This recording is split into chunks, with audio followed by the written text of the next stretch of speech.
Hello guys, दर्शन र नमस्कार। र हजुरलाई म एउटा कुरा भन्छु। हाम्रो त बच्चा 2 दिन अगाडि लिफ्टिङ भइसकेको छ र हजुरलाई म एउटा कुरा भन्न चाहन्छु।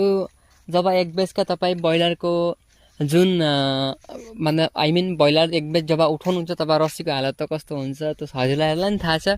र मैले चाहिँ यहाँ हेर्नु सबै रस्सीहरूलाई सबैलाई चिटिक्क पारेर धोएर यहाँ सुकाइदिएको छु। यो अटो डिङ्काको जति पनि यहाँ पाइप थिए पनि मैले धोएर सुकाएको छु। किन भन्दाखेरि र झिँगाले साह्रै नै रुवायो र त्यही लागि मैले सबै वस्तु सफा गर्नु परेको छ। र यहाँ हेर्नु आजको सुन्दर सा नजारा हाम्रो बाहिरको दृश्य कति राम्रो छ। र यो हाम्रो फार्म हाउस जो हाम्रो घरदेखि लगभग 1 किलोमिटर जति पर छ। र हाम्रो लगभग अहिले यो एउटा फार्मको जुन क्लिनिङको काम लगभग सकिन आँटिसकिरहेछ। यहाँको हामीले भुसा तलको जुन भुसा यो भुसा हामीले निकाल्दैछौँ। यो राम्रो हजुरहरूले खारमा युज गर्न सक्नुहुन्छ र यसलाई बेच्न पनि सकिन्छ बेचौँ भन्दा। र यहाँ हेर्नु यो हामीहरूको यतापट्टिको फार्मको दृश्य सबै यहाँ हेर्नु यस्तो छ है।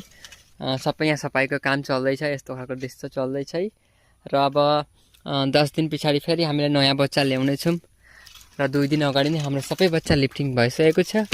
र यस्तै छ यहाँको पारा अहिले। र यहाँ हेर्नु है यतापट्टि हाम्रो दाइ एकजनाले नर्सरी गर्दै हुनुहुन्छ र यतापट्टि खेतीबाटी छ, उतापट्टि पनि खेती छ। यहाँ एउटा हाम्रो तपाईँको फारम, यहाँ एउटा अर्को एउटा फारम।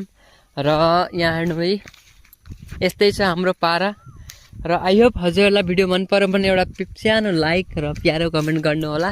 र हजुरहरू मेरो भिडियो कहाँबाट हेर्दै हुनुहुन्छ प्लिज मलाई कमेन्ट सेक्सनमा भन्नु होला। र फारमको बारेमा केही जानकारी हजुरहरूलाई चाहिन्छ भने प्लिज मलाई भन्न नबिर्सिनु होला। कमेन्ट सेक्सनमा लेख्न नबिर्सिनु होला। Thank you.